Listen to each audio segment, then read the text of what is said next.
देखिए, ये जो सामाजिक क्रांति है जो हमारे महापुरुष हमें दे गए हैं, जी हम तो वहीं चलने की कोशिश कर रहे हैं। जी और ये आज की लड़ाई नहीं है, ये सदियों की लड़ाई है। और मैं आपको बता दूं, ये तो हमारा पुराना घर है। जो बीच में जो गैप आया, जो हम पाखंड में गए, तो आज इस चीज़ की है खुशी कि हम अपने घर से बदलाव शुरू कर रहे हैं और समाज में एक मैसेज देंगे कि हमें घर वापसी करनी है, तथागत गौतम बुद्ध के रास्ते पे चलना है और कोई हमारा रास्ता है ही नहीं।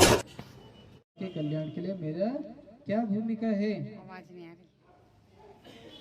ऐसे सुंदर सुंदर शब्दों को सुन करके व्यक्ति को सुख और शांति प्राप्त नहीं हो सकता।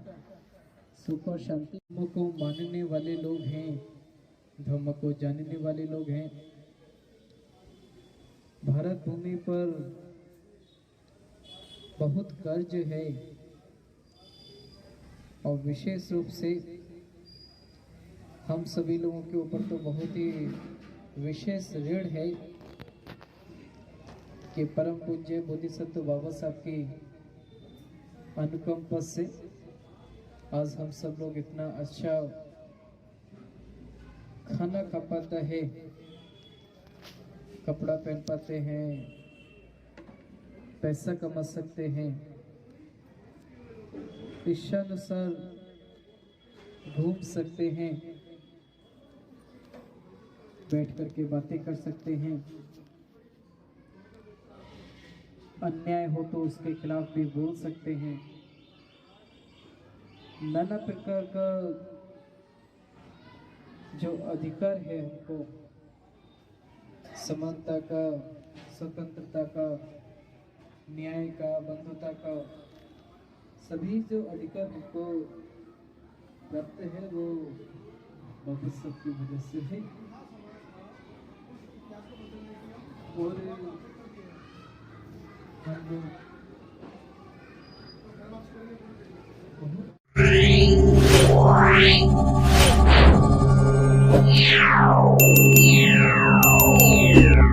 को मानने वाले लोग हैं, धर्म को जानने वाले लोग हैं। भारत भूमि पर बहुत कर्ज है और विशेष रूप से हम सभी लोगों के ऊपर तो बहुत ही विशेष ऋण है कि परम पूज्य बोधिसत्व बाबा साहब की अनुकंपा से आज हम सब लोग इतना अच्छा खाना खा पाता है, कपड़ा पहन पाते हैं, पैसा कमा सकते हैं, इच्छानुसार घूम सकते हैं, बैठ करके बातें कर सकते हैं,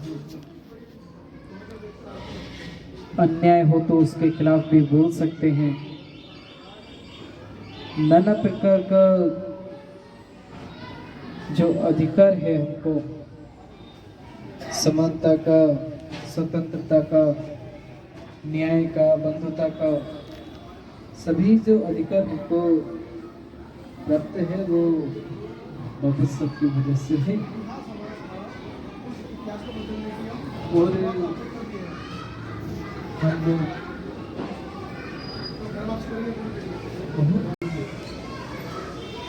अपने अंदर सबसे पहले सत्य को धारण करें।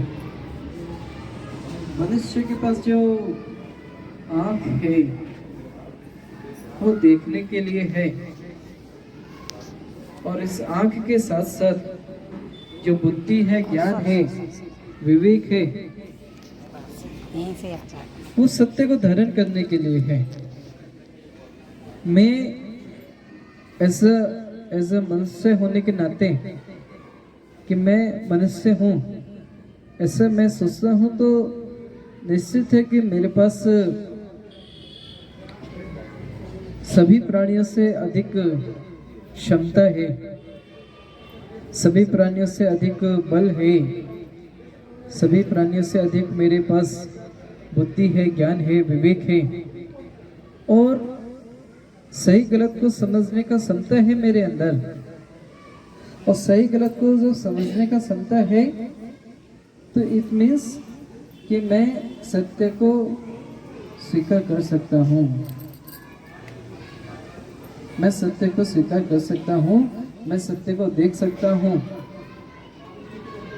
और जब सत्य को देखना है, सत्य को जानना है, उसको पहचानना है, तो उसके अनुसार फिर आपका जीवन आसान होगा। क्योंकि जितना भी बाहरी कल्पना है, बाहरी दिखावा है, जो भी ऊपर से चादर ओढ़ी हुई है,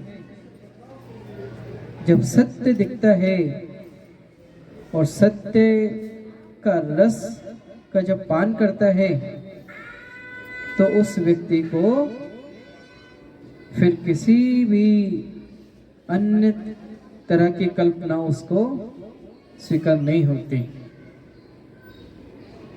ये आपके सामने भगवान बुद्ध का फोटो लगा है, यहाँ पर जो अपने मन से बनाया।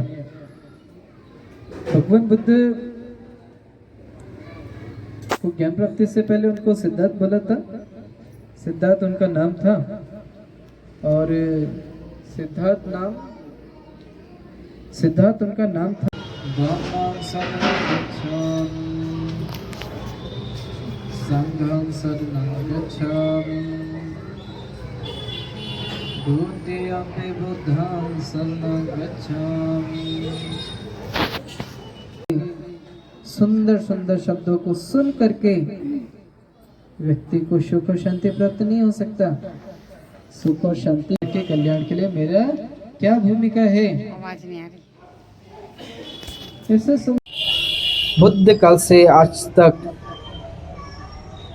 जितने भी आर्य श्रावक श्रीमन उत्पन्न हुए, सभी का पुण्य कर्म, सभी का पुण्य आशीर्वचन आपको, आपके परिवार को प्राप्त हो। आप इस दुख से बहुत शीघ्र निकलें, शांति को प्राप्त हो। आप लोगों के चेहरे पर हमेशा मुस्कुराहट बनी रहे। मुस्कुराता चेहरा हुआ बहुत सुंदर प्रतीत होता है, और दुखी चेहरा बहुत ही बदसूरत, असभ्य।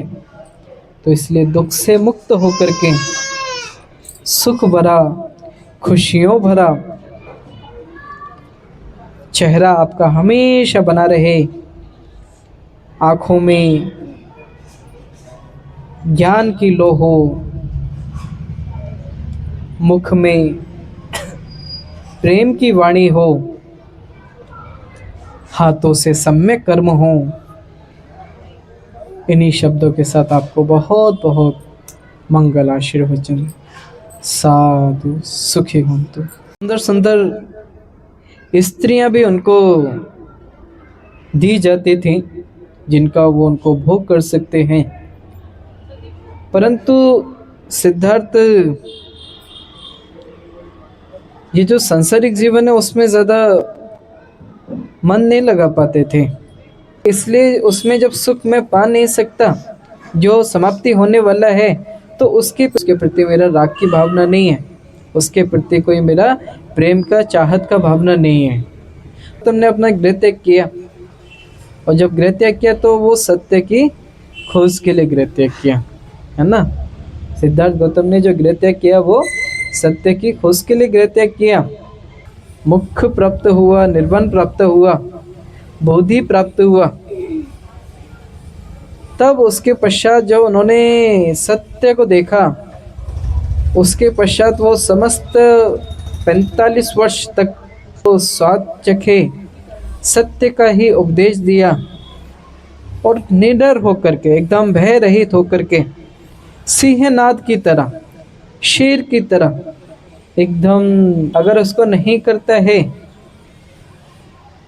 तो उसको प्रयत्न करते कि वो सत्य को ठीक से। मनुष्य के पास विवेक नहीं है, बुद्धि नहीं है, ज्ञान नहीं है, और थोड़ा बहुत बुद्धि है, ज्ञान है, विवेक है, उसका भी वो लाभ नहीं लेता। में समाई होती है, उसी के अनुरूप जीवन चलता है। और जो तार्किक होता है वैचारिक सत्य को धारण करने में उसको आसानी होता है। तो हम बुद्ध को मानने वाले बाबा साहब को मानने कराते हैं कि इतना जो रोना हुआ है, क्रंदन हुआ है, जो इतना दुख तकलीफ जो हुआ है, तो ऐसा भगवान की वाणी जो लोक कल्याण के लिए है, परिवार के हित के लिए, सुख के लिए, ऐसी कल्याणकारी जो वाणी है उसका उच्चारण हो सके, उसका मंगल पाठ हो सके।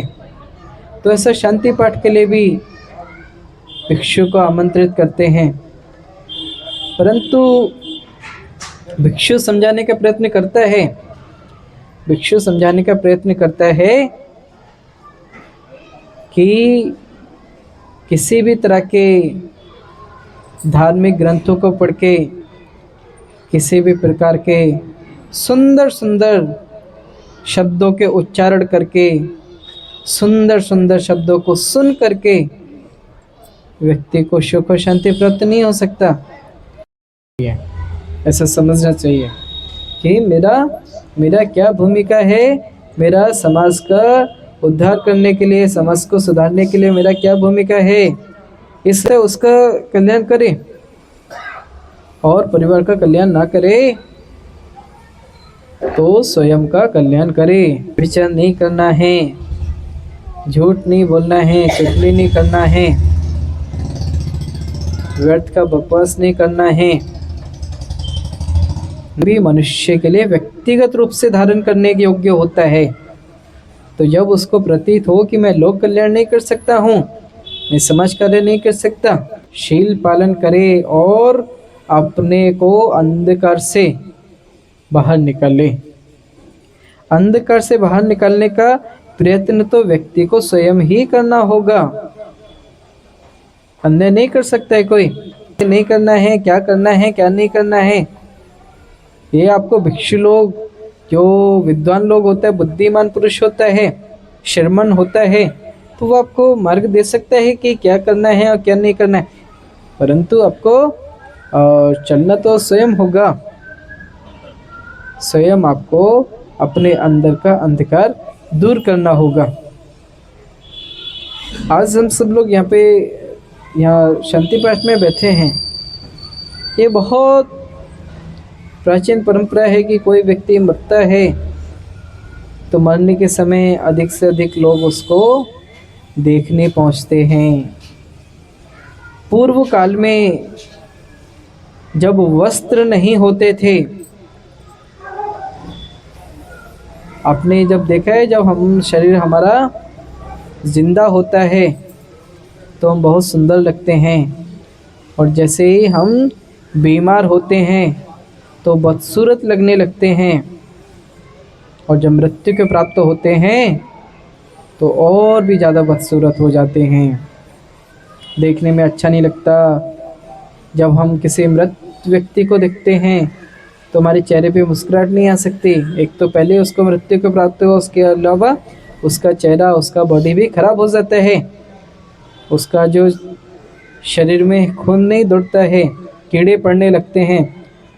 तो जब कपड़ा नहीं होता था तो लोगों ने ऐसा परंपरा बनाया कि अगर सामर्थ्य है तो उसको कफन ले जाना चाहिए। तो जो दूर दूर के भी रिश्तेदार होते थे वो भी जब जाते थे, आस पड़ोस के लोग भी होते थे, तो अब तो जो सुंदर सुंदर सा वाइट कलर का, क्रीम कलर का और सुंदर शॉल, सुंदर साड़ियाँ जो आपको ओढ़ाने को मिलता है, उस काल में नहीं होता था। तो लोग अपने पूर्व इस्तेमाल किए हुए भी कपड़े दे देते थे। मैं अभी आपके सामने माइक पर बोल रहा हूँ, मेरे को भी एक दिन मरना है, और वो ये भी नहीं पता एक दिन